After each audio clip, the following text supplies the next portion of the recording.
I think the real important thing is that I'm here to kind of get everybody to get it. It's so important. It revolutionized the change in the way that, you know, I really dealt with binocular vision, but it didn't. It's so simple that all we're doing is doing the very same measures that you've been doing all along, using a different target and a different criteria.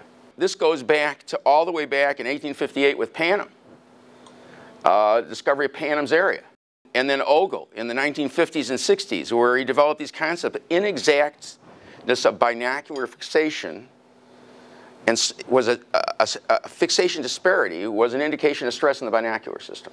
Before you develop double, you get a disparity occurring. So one of the interesting ways to look at it is this.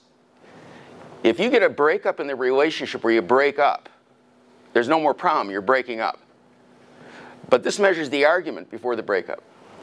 It's the argument of the disparity that occurs that's causing all the symptoms. But we're not measuring it. Got these vertical lines. And I'll show you how there's a suppression clue here and there's acuity here. This is basically the far point target.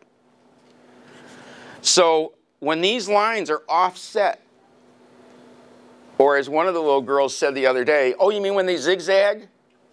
Yeah, when they start sliding, they're causing a disparity. But it's not enough stress yet to break this into double.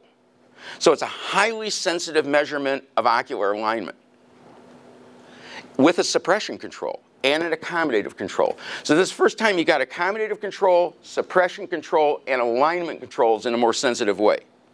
What do I like? The recoveries. How do I know that's more important than the breaks? I ask the patients.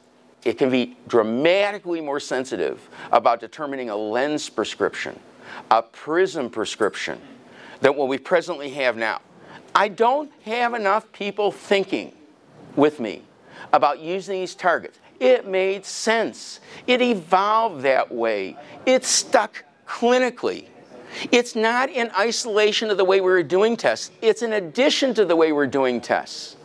This is one of the biggest kind of tools that allows us to understand a much more central sensitive fusion type of measure.